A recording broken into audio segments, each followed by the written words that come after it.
اس پر ہم ضرور بات کریں. لیکن جو سنجیدہ معاملہ ہے وہ یہ ہے کہ رانا ثناء اللہ کے اوپر اگر ریاست کا ایک ادارہ غیر قانونی طور پر ظلم کرتے ہوئے، ناانصافی کرتے ہوئے 20-20 کلو ہیروئن ڈالے گا، اس کی انکوائری ہونی چاہیے. شاہد عباسی کو اگر 8 مہینے آپ جیل میں ڈال دیں گے بغیر کسی ثبوت کے، شواہد کے، مفتاح اسماعیل کو ڈال دیں گے، حمزہ جو ہے شہباز کو ڈال دیں گے، انکوائری اس کی ہونی چاہیے. تو میں تو حقائق جو ہیں ان کی انکوائری کی بات کر رہا ہوں. بشیر میمن کی جو باتیں ہیں وہ اس نے صرف انہوں نے جو ہے اسینشلی تصویر کو مکمل کیا ہے، پر آلریڈی تصویر موجود ہے کہ عمران خان نے اپنے دور حکومت میں کس طرح اداروں کا اور اپنی طاقت کا غلط استعمال کرتے ہوئے میڈیا کو، عدلیہ کو اور اپوزیشن کو کس طرح اپنے انگوٹھے کے نیچے دبانے کی اور مسلنے کی کوشش کی ہے. سپریم ہے جو باسط صاحب نے الزامات لگائے نواز شریف صاحب پہ، وہ بھی تو پھر وہی ہے نا. بہتر یہ نہیں ہے کہ الزامات پہ بات کرنا چھوڑ دیں ہم لوگ؟ نہیں، بات اس لیے تو کرنی ہے کہ جو حقائق ہے اس پر بات کرنی ہے.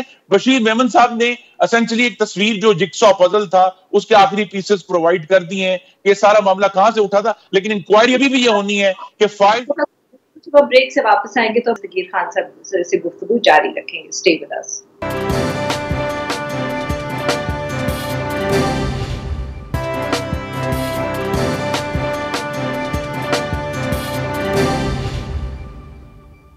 ویلکم بیک ناظرین. ہم گفتگو کریں خرم دستگیر خان صاحب سے، اور ہم ان سے بات کر رہے ہیں جو بشیر میمن صاحب کے سب الزامات تھے، اور ساتھ میں پی ٹی ایم اور پاکستان مسلم لیگ نواز اور پاکستان پیپلز پارٹی کے حوالے سے.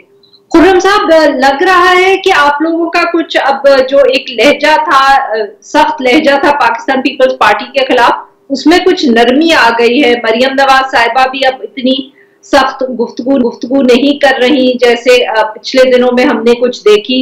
اور ساتھ میں آج یہ بھی اطلاعات آ رہی تھی کہ مولانا فضل الرحمان صاحب جو ہیں he's in touch with Pakistan Peoples Party and ANP، اور ہو سکتا ہے کہ وہ کچھ چینلز یہ بھی رپورٹ کر رہے تھے کہ وہ اگلی جو پی ڈی ایم کی ملاقات ہوگی، اس کے اجلاس ہوگا، اس میں وہ شرکت بھی کریں گے.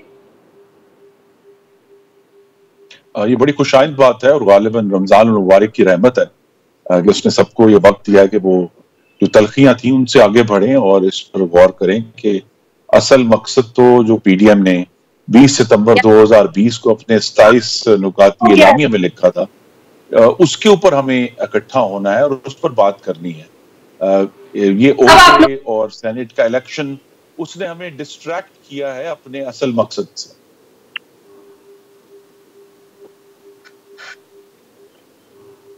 خرم صاحب، مریم نواز صاحبہ کا بھی جو غصہ ہے کیا وہ ٹھنڈا ہو گیا پاکستان پیپلز پارٹی پہ؟ نہیں، وہ غصہ تو وقتی طور پہ ایک ضرور اٹھتا ہے مختلف گفتگو کی بنیاد پہ، لیکن اب جب کہ ہم سب کو موقع ملا ہے کچھ دن اس پہ غور کرنے کا، تو مجھے یہ امید ہے کہ سینئر ہیڈز ول پریویل، اور ہم انہیں پیپلز پارٹی کو بھی اور اے این پی کو ساتھ لے کر چلیں گے. اے این پی خاص طور پہ کبھی بھی استعفوں کے معاملے پہ وہ پیچھے نہیں ہٹے، تو ان پہ سے ضرور دونوں پارٹیوں کو پی ڈی ایم میں شامل کر کے ہمیں آگے بڑھنا چاہیے، کیونکہ مقصد جو ہے وہ پورے پاکستان کا ہے، چاروں صوبوں کا ہے، اور پی ڈی ایم اس کی نمائندگی کرتی ہے. تو ہمیں ہر صوبے کو ساتھ لے کر چلنا ہے. ایک وقتی طور پہ ضرور سیٹ بیک ہوا تھا، لیکن مجھے یہ امید ہے کہ اب جب کہ مسلم لیگ نون کے صدر شہباز شریف بھی موجود ہیں یہ ساری گفتگو اور کوارڈینیشن کرنے کے لیے، تو اب بہتر طریقے سے مولانا فضل الرحمان کی قیادت میں یہ سب جماعتیں ایک بار پھر اکٹھی ہوں. تو خرم صاحب، پچھلے دنوں مریم نواز صاحبہ نے ایک انٹرویو بھی دیا، اس کا بہت چرچا ہو رہا ہے. انہوں نے اس کے اندر یہ بھی کہا کہ وقت دینا چاہیے حکومت کو، ہم نہیں چاہتے کہ ان کو کوئی کسی قسم کی ایکسکیوز دیں for their lack of delivery. تو کیا اب ہم یہ سمجھیں کہ پاکستان مسلم لیگ نواز نے بھی استعفوں کے اوپر اپنا موقف تبدیل کر لیا؟ نہیں، بالکل بھی نہیں. انہوں نے اس کی وضاحت بھی کر دی ہے کہ اگر ان کی ذاتی جو اگر ترجیح تھی کہ عمران خان اپنی حکومت پوری کرتے تاکہ پوری قوم کے اوپر آشکارا ہو جاتا، جو ہم نے سرکس کل بھی دیکھا ہے بشیر میمن والے معاملے میں، ایک فاشسٹ سرکس ہے جس نے پاکستان کے عوام کو بھوکا کر دیا ہے، بے روزگار کر دیا ہے، اپنے مستقبل کے بارے میں پریشان کر دیا ہے، ہماری سرحدوں کو غیر محفوظ کر دیا. لیکن یہ جو اس وقت صورتحال پاکستان کی معیشت کی ہے، پاکستان کی خارجہ پالیسی کی ہے، وفاق کی ہے، وہ ہمیں فورس کرتی ہے کہ ہم عوام کی آواز بنیں اور اس فاشسٹ نالائق اور نااہل حکومت سے عوام کی جان چھڑائے. تو ہمارا جو مطالبہ ہے ریزگنیشنز والا اپنی جگہ پر قائم ہے، اور یہ بھی مطالبہ ہے کہ فوری طور پر صاف شفاف اور مداخلت سے پاک انتخابات کروائے جائیں تاکہ پاکستان کے عوام حقیقی طور پر اپنی نمائندہ حکومت کو منتخب کر سکے. تو خرم صاحب کیا ہم یہ سمجھیں کہ اگر Pakistan Peoples Party P D M میں واپس آتی ہے تو پھر آپ لوگ ان سے دوبارہ استعفوں کی بات کریں گے اور ایک دفعہ پھر یہ کوشش کی جائے گی کہ استعفے جو ہے وہ پی ڈی ایم دے پارلیمنٹ سے تاکہ ایک دباؤ یا مومنٹم بنے فار الیکشنز؟ جی یہ بات ضرور ہوگی. پیپلز پارٹی نے بھی اپنی طرف سے کبھی بھی یہ نہیں کہا کہ ہم بالکل استعفے دینے کے لیے تیار نہیں. وہ ایک وقت کے اوپر ضرور اختلاف ہوا تھا. ابھی فی الحال تو خیر فوکس فوری طور پر بجٹ سیشن میں ہوگا، اور اگر ایک کوشش کی جائے گی مشاورت کے ساتھ لائے عمل بنانے کی کہ اگر بجٹ سیشن میں کوئی موقع بنتا ہے، جس کے اب جہانگیر ترین گروپ بننے کے بعد بڑے امکانات واضح ہو گئے ہیں کہ کیا حکومت کو ایک جو منی بل ہے، جو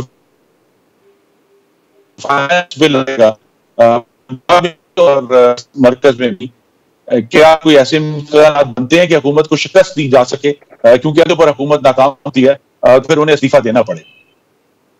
خرم صاحب کیا آپ کی جماعت جو ہے جہانگیر ترین گروپ کے ساتھ کوئی رابطے آپ کے ہیں؟ کیا آپ لوگ ان سے بات کر رہے ہیں؟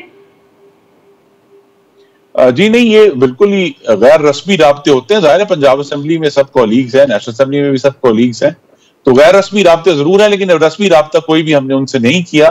ان کی اپنی چونکہ سچویشن جب تک سیٹل نہیں ہوتی ہے وہ یہ فیصلہ نہیں کرتے کہ انہوں نے اس جو عمران خان کا ڈوبتا ہوا ٹائٹینک ہے اس سے جان چھڑانی ہے یا نہیں. تو لائف کورٹ پہ اگر وہ بیٹھنا چاہیں گے، اگر وہ خود اترنا چاہیں گے ٹائٹینک سے، تبھی ان سے بات ہو سکتی ہے. بہت بہت شکریہ خرم صاحب، آپ نے ہم سب کی ناظرین یہاں پہ لیں گے ایک چھوٹا سا بریک کو. جب ہم بریک سے واپس آئیں گے تو ہم بات کریں گے جو حکومت نے ایک دفعہ پھر یو ٹرن لیا اور فیصلہ تبدیل کیا او اور اے لیول ایگزامز کے حوالے سے. اسٹے ود اس.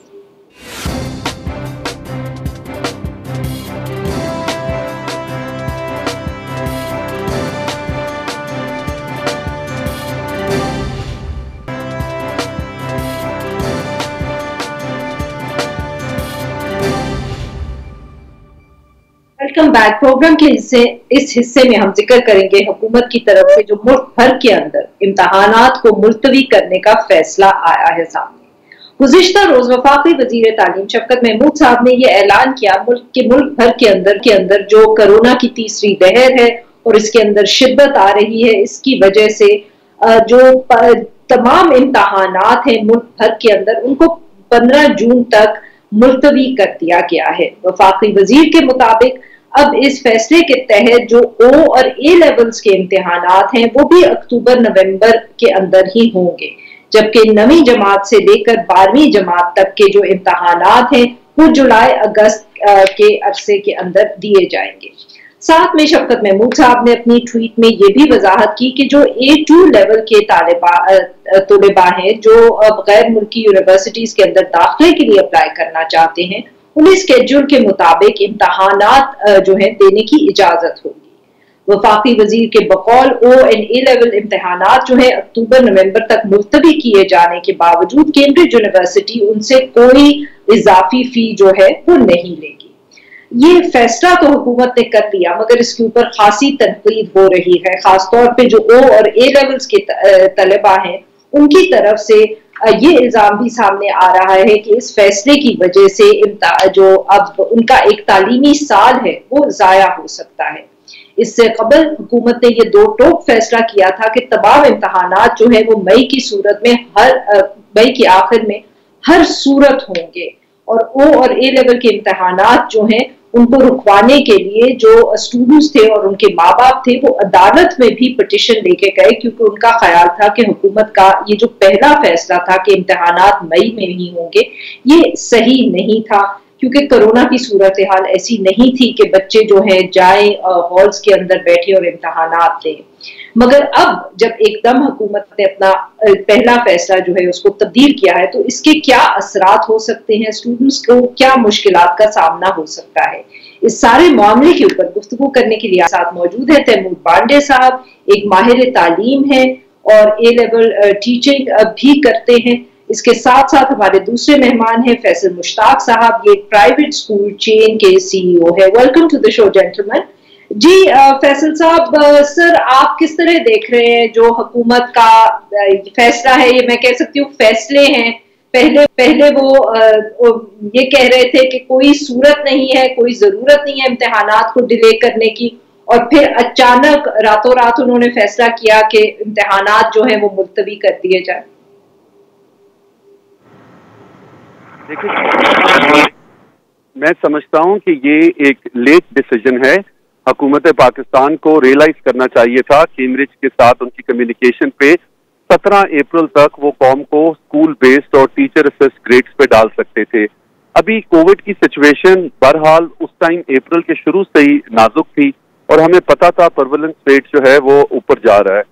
ابھی بچوں کے لیے 3 ڈیلیماز ہیں، ایک ایکیڈیمک، دوسرا ان کے لیے سائیکولوجیکل اور تیسرا جو ہے وہ ایڈمنسٹریٹو ایشو۔ مطلب ایک اردو کا پیپر ہو چکا ہوا ہے اے لیول کے اور اے ایس کے بچوں کا، دوسرا سائیکالوجی کا، اور آج بھی انگلش جی پی کا اور اردو سیکنڈ پیپر تھا۔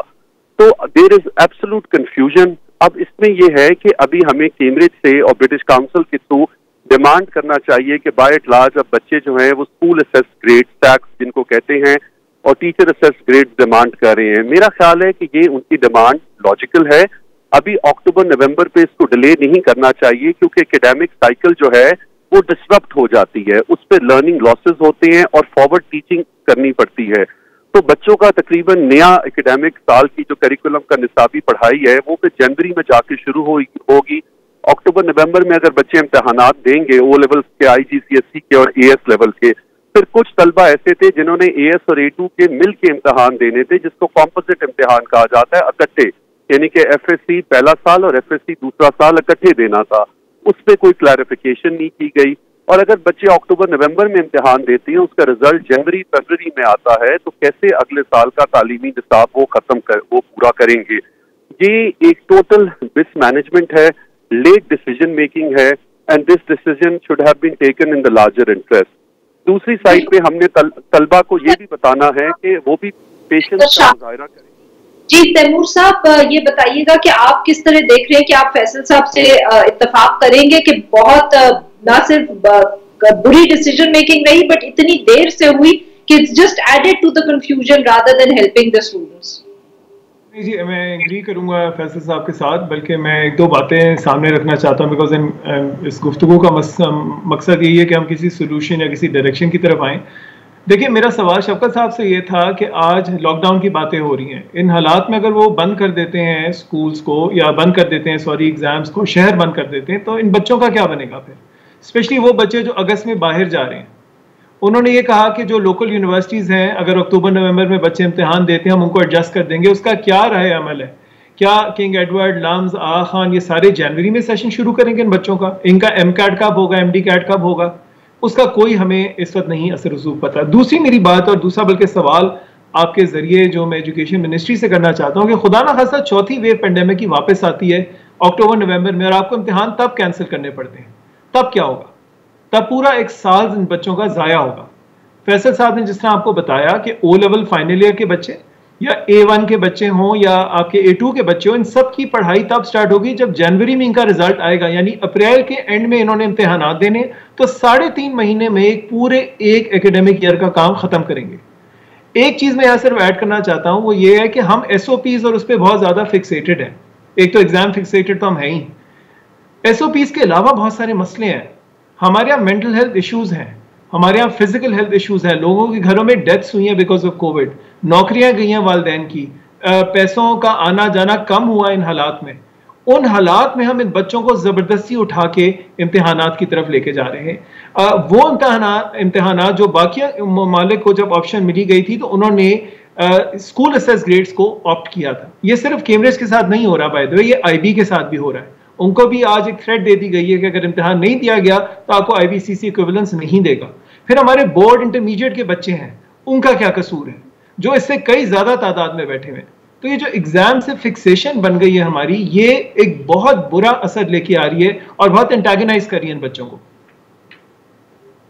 جی فیصل صاحب, سر یہ بتائیے گا کہ کیا اعتراض تھا آپ نے؟ obviously you must be آپ in touch with the government, with the Ministry of Education. تو سر ان کو کیا اعتراض تھا؟ کیوں وہ جیسے تیمور پانڈے صاحب کہہ رہے ہیں فکسیٹڈ آن ایگزامس, کیوں ان کی ضد تھی؟ یا یہ وہ چاہتے تھے کہ ان صورتحال کے اندر بھی امتحانات دیں؟ اور سر یہ بھی ہمیں بتائیے گا کہ دنیا کے باقی ممالک, کیونکہ آبویسلی پینڈیمک ہے, بہت سے اور ممالک ایسے ہیں, ہمارے خطے میں ایسے ملک ہیں جن میں یہی صورتحال ہے, وہاں انہوں نے کس طرح مینج کیا ہے اس ساری سچویشن کو؟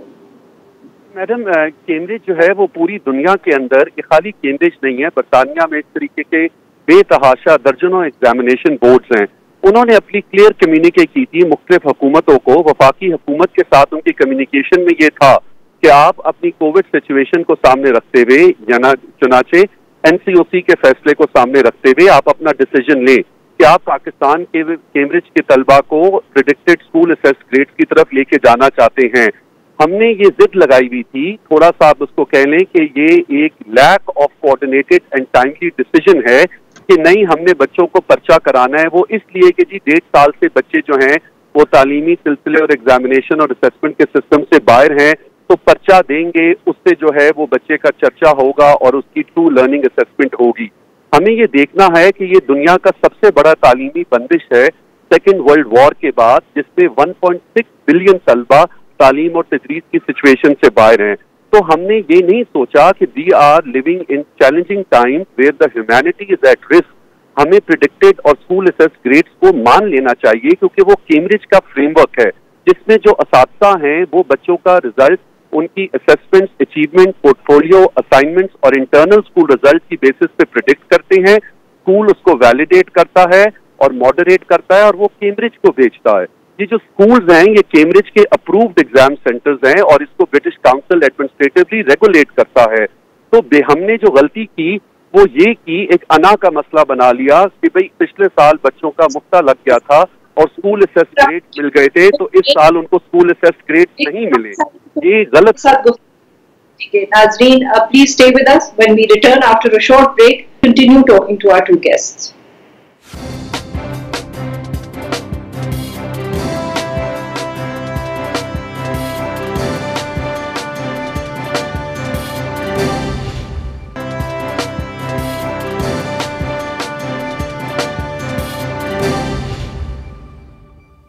ویلکم بیک ناظرین. ہم گفتگو کر رہے تھے تیمور پانڈے صاحب سے اور فیصل مشتاق صاحب سے, اور ہم ان دونوں سے بات کر رہے ہیں جو حکومت نے آخری منٹ پہ فیصلہ کیا ہے امتحانات کو ملتوی کرنے کا. جی فیصل صاحب, سر یہ بتائیے گا کہ اب کوئی یہاں کرائسس مینجمنٹ یا ڈیمیج کنٹرول کی گنجائش ہے ان بچوں کے لیے جن کا ابھی آپ ذکر کر رہے تھے, جیسے کسی نے ایک امتحان دے دیا ہے یا جن کی ایڈمیشنز جو ہیں وہ ڈیو ہیں, اب کیا حکومت یہاں کوئی اقدامات لے سکتی ہے صورتحال کو بہتر کرنے کے لیے؟ جی میم, بالکل. بحیثیت قوم ہمارے پاس سارے مسئلوں کا حل ہے. اس میں 3 میرے مشورے ہیں. حکومت پاکستان کو اور وزیر تعلیم کو یہ گزارش ہے کہ ایگو کا مسئلہ نہیں بنایا جائے. جن بچوں نے اکتوبر نومبر میں دینے ہیں ان کو پرچوں کی اجازت دی جائے, اور کیمبرج سے اور ان کی کنٹری ڈائریکٹر کے تھرو اور برٹش کاؤنسل کے تھرو ہم آسانی سے نیگوشیٹ کر سکتے ہیں اپنے باقی جو ہمسایہ ممالک کی طرح کہ ہم اسکول اسیس گریڈ, سیٹس یا ٹیچر بیس گریڈ سے بھی جائیں. دونوں آپشن بچوں کو دینی چاہیے. دوسرا, مطالبہ کرتے ہیں بچوں سے کہ وہ بھی پیشنس کا مظاہرہ کریں, اور ہم سمجھ سکتے ہیں اس کا سائیکولوجیکل امپیکٹ ہے. کووڈ میں ڈپریشن اینڈ اینزائٹی ایک ریالٹی ہے, تو سوشل میڈیا ایکٹیویزم بھی اتنا اچھا نہیں ہے. We need to show respect, we need to show have maturity, and we need to have values, and we need to act as responsible young children. اسکولوں سے میری یہ گزارش ہے کہ we need to be flexible and open minded, and ہمیں holistic اس کا آنسر ڈھونڈنا ہے, اور بچوں کو جلدی سے جلدی حکومت اور وزیر تعلیم یہ پتہ کر کے بتائیں کہ ہم پریڈکٹڈ گریڈ کی آپشن بھی دے سکتے ہیں, کیونکہ کووڈ ایک نیو نارمل اور ایک نیو ریالٹی ہے. تو ہم سب مل کے اس مشکل مرحلے میں ایک دوسرے کا ساتھ دے کے ہم آگے جا سکتے ہیں. کووڈ ایک گلوبل پینڈیمک ہے, اس میں کسی کا قصور نہیں. آئیے سب مل کے اس کا حل نکالیے، اور یہ ایک مشکل وقت ہے یقیناً۔ تیمور صاحب آپ بھی بتائیے گا کہ آپ کے خیال میں اب یہاں کیا کرنا چاہیے اسکول ایڈمنسٹریشنز کو بھی، اسٹوڈنٹس کو بھی اور حکومت کو بھی، تاکہ کم سے کم جو ہے مسائل ہوں ہمارے بچوں کے لیے؟ دیکھیں جو یہاں پہ آئی تھنک سب سے ضروری بات ہے وہ یہ ہے کہ ہمیں ایک تو ہمارا جو رویہ ہے ان بچوں کی طرف، جو ہم زبان انفارچونیٹلی استعمال کر رہے ہیں سوشل میڈیا پہ، ایجوکیشن منسٹر صاحب نے جس طرح سے ان کو ریفر کیا ہے، جیسے یہ سارے کے سارے بچے بس گریڈ لینا چاہ رہے ہیں، عام حالات ہیں اور یہ امتحان نہیں دینا چاہ رہے، کہ بچوں نے ضد پکڑی ہوئی ہے، جبکہ یہ حالات بالکل ایسے نہیں ہیں، اور کسی کے پاس نہیں تو ایجوکیشن منسٹر صاحب کے پاس تمام ڈیٹا موجود ہے جو بتا سکتے ہیں کیا حالات ہیں۔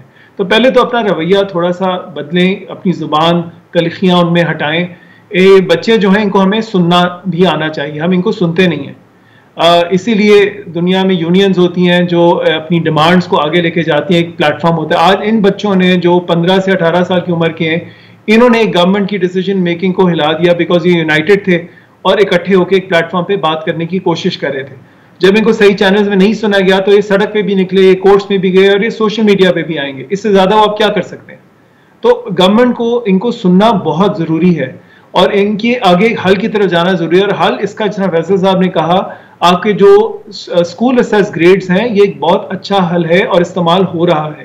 تھوڑی سی confusion I think education minister صاحب کو یہ بھی ہے کہ اسکول اسیس گریڈز کیا ہوتے ہیں اور ٹیچر اسیس گریڈز کیا ہوتے ہیں۔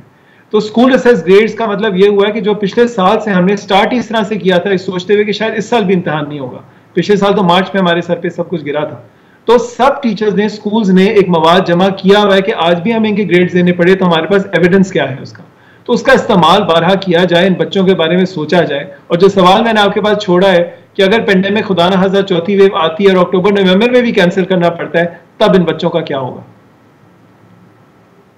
فیصل صاحب ویری کوئکلی، کیا کوئی ایسے آنے والے دنوں میں بھی چیلنجز ہیں جن کے بارے میں حکومت کو اس وقت سوچنا شروع کر دینا چاہیے، so we don't have a repeat of the situation today? Ma'am there is lack of stakeholder engagement, مطلب آپ یقین کریں جب سے کووڈ بنا ہے اور این سی او سی بنی ہے، ایک بار این سی او سی میں شرکت کی دعوت دی گئی تھی، کسی تعلیمی سلسلے میں پرائیویٹ سیکٹر سے، وفاق المدارس سے، پبلک سیکٹر سے، ہمارے بورڈ سے کوئی ان کی شرکت نہیں ہے، بالکل مس کمیونیکیٹ کیا جا رہا ہے، اسپیشلی صوبائی جو وزارت تعلیم ہے اور وزارت کے محکمے ہیں تعلیم کے اور وفاقی، تو سب سے جو امپورٹنٹ چیز ہے کہ سب کو شامل کریں۔ ناظرین آج کے لیے بس اتنا ہی، we'll be back tomorrow at the same time.